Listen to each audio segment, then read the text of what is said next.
Hey, yo, what up, what up? Welcome back. This is not a podcast. This is just my thoughts with Rob Markman. Background's changed. I'm traveling, man. I'm out here in L.A., man. Shout out to L.A. I had a little business out here to attend to. So, came out here to do what I had to do, but the show don't stop. All right, and I definitely felt compelled to make this video because as you see in the title, Jon Bellion is back, all right? I know on this channel, I almost exclusively cover hip-hop music. Y'all seen a little bit of my comic book stuff. I think I'm gonna create a whole separate channel for comic books. That's a story for another day. I'll talk to y'all about that. But I almost exclusively cover hip-hop, but I'm a music guy at the end of the day. And Jon Bellion is one of the dopest artists of the past, man, going on 10 years now, at least, that I've been aware of him. And if you heard of him, you know. Like Jon Bellion is one of those, like, if you know, you know. If you don't, I'm just gonna run through it, all right? I mean, he's a singer, he's a songwriter, he's a producer, he arranges, and he can rap too. So this is not so far off from hip hop, all right? I just want y'all to know that. But Jon is mostly known for his pop stuff, and I honestly believe that things that he's done sonically has changed the sound of pop music in very subtle ways that maybe he doesn't always get credit for. That's a video for another day. But Jon Bellion is back, all right? He has a single coming called Kid Again that he's been teasing, and I was just excited about how he dropped it. He just put this, it was a note with a website on it, and you either did old school and you typed the website in, or if you have Apple, you took a screenshot and then you click, turn the picture into a link and you click the link.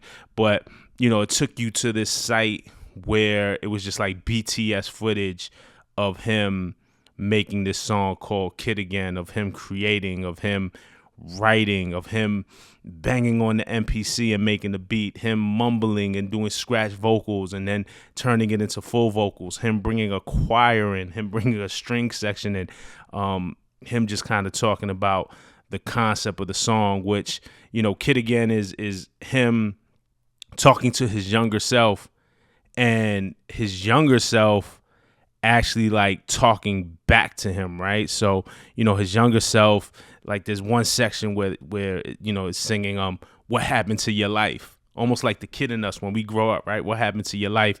And he responds, I'm a kid again, I could do anything. If you're a creative, I think you kind of feel that message. I know for me, the thing that drives me is I'm doing everything that I love since I was 12, 13 years old. You know what I'm saying? Having that freedom to create, to be a kid again, to be free, to not worry about judgment is so important. Full disclosure also, I was in Jon's crib earlier this year. He played me this record. He played me a bunch of records off of his new album. It's dope. Like I'm a fan. No Drake, no Kendrick. Don't twist my words there. Nah, but I'm a fan. So if you know about Jon, you know what I'm talking about, because I think his fans are die hard and ride for him in so many ways. If you don't, I'm just gonna put you on a little bit to his background because he has a really, really interesting story. I first got put on to Jon in 2013. I was in Seattle. I remember exactly where I was. I was in Seattle for Kanye's Jesus tour. Kendrick opened up. Kendrick was the opening act. And Seattle was the first stop on the Yeezus tour. So I was working at MTV at the time.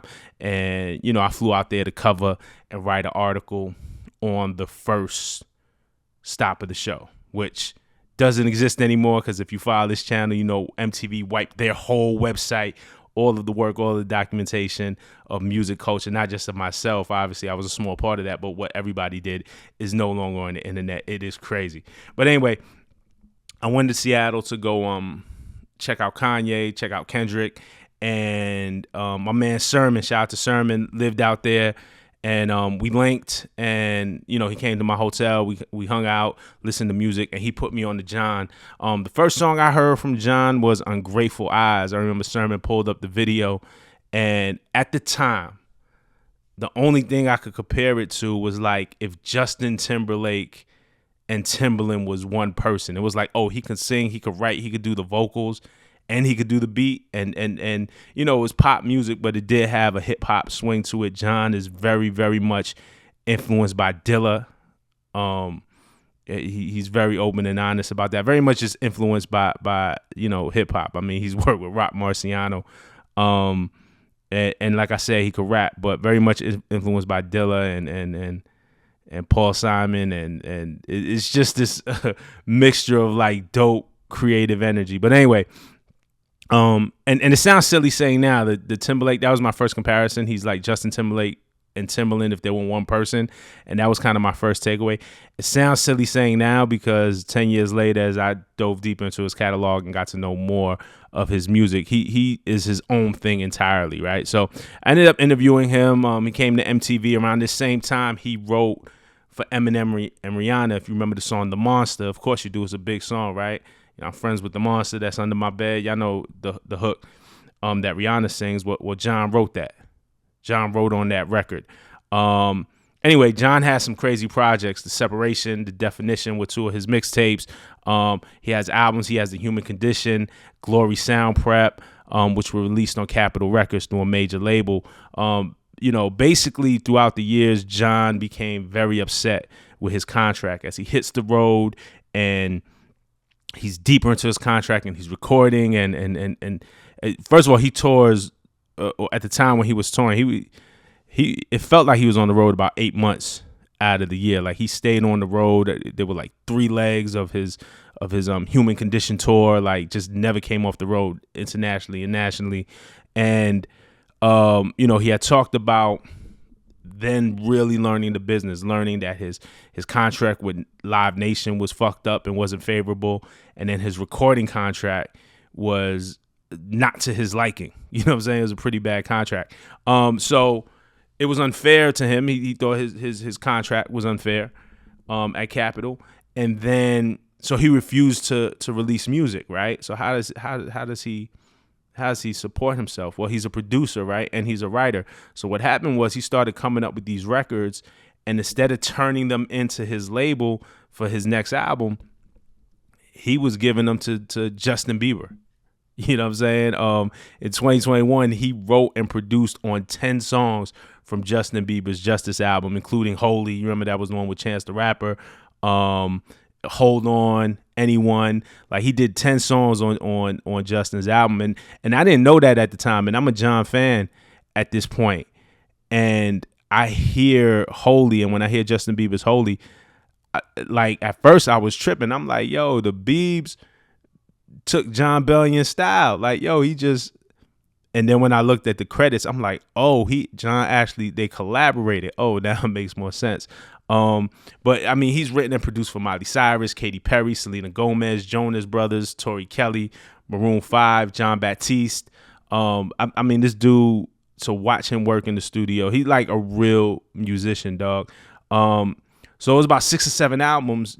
Jon Bellion didn't drop an album, and his fans know what I'm talking about. It's been this drought of Jon Bellion music per se, but what it was he was giving all this amazing music to other artists that he wasn't giving it to them. Obviously, it was a business. He was getting paid for the Bieber. He was getting paid for his work, but he's giving all this music to these amazing artists, creating hits for that his label doesn't benefit on. So, you know, he was like, you know, Jon kind of said, fuck it. I don't have to be famous. I don't have to be in the front. I love creating music, and rather than giving to this deal that I believe is unfair, I'm just gonna produce, and I'll be behind the scenes, and I'll get my ideas out that way, and then the label loses because the label can't benefit off of any of that music, right? So it's about 6 or 7 years Jon didn't drop an album, and he put the pressure on his label basically to restructure his contract, and he got better splits.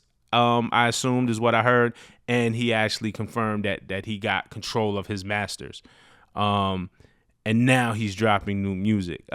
I think it's a story that everyone, like, if you're interested in the music business and how the music business works, no matter what genre you're a fan of, I think it's a story that everyone should be paying attention to right now. It's a journey everybody should be paying attention to, you know, especially, you know, as we talk about, you know, here on this channel. I know most of the people who rock with me, the audience out there believes in artists' rights, believes in artists getting their fair share, believes in empowering creative people, and that's what Jon stands for. So he got his masters back. He got his contract the way he wanted. He created leverage for himself. Through his talent, he created leverage for himself. If you want to get a sense who Jon is, check out this interview he did with a guy named George Janko. I'm going to put the link in the description. This is a small piece of the interview, and it's very enlightening. If you really are into how the business works, check out this interview. But so boom, yeah, earlier this week, then like I said, Jon comes back around on his IG, drops a link to this site. It's crazy because I'm like, what? It's a bunch of numbers and letters that I'm trying to decode it and figure out what it is. But it's one of these things where it just feels like just for his fans. Like this is like, I didn't see a headline on People magazine. I don't even know who covers music anymore, but People or Pop Crave, or I didn't see any of these sites covering it. Jon is super successful. Super accomplished. He, the concept of your favorite rapper's favorite rapper. Jon is like your favorite musician's favorite musician. You know what I'm saying? That's why I say it's a if you know, you know. But again, this upcoming single, Kid Again, I don't know when it's dropping, but it really, to me, spoke to me because I'm like, again, I do things at my age now of, I'm 44. And I live my life. I'm doing everything that I dreamed when I was 12 and 13. Making music, being in hip hop, being able to cover the culture the way I do, doing comic books, like buying all the sneakers that my parents wouldn't get me when I was a kid. Just all of that. And I'm a full adult. I have responsibilities. I have kids. I take care of all my responsibilities. But the thing that makes me happy is fulfilling that in the kids. So I'm going to put the link in the description too. Look, if you want to hear something new, if you want to get put on to something and you don't know who Jon Bellion is, click the link in the description. It's just interesting. I guarantee you won't like it. I can't speak to people's individual tastes, but it's great music, and I can't wait. As he rolls this project out, I'm going to be here every step of the way, so you're going to start seeing videos based off of when the single comes out, lyric breakdowns. Who knows? We might even get an interview with him. I am working on speaking to a couple of artists, man. I'm going to bring some interviews to this channel, but I don't want to be where everybody comes on their press run, at least not at this point. I just want to sit and talk to the artists that I actually care about and I'm a fan of. So all that is coming, but definitely check it out. Trust me. I know y'all trust me. Check it out. It's interesting. And I can't wait to hear what y'all think. If you're Jon fans already, hit me in the comments. If you never heard of Jon Bellion, check it out. Let me know what you think. I want to have that discussion with y'all. Like, subscribe, comment. You know how it goes. Until the next time, maybe I'll do another one from LA. Maybe I'll wait till I get back to New York. But we're going to see each other and talk again soon, all right? Peace.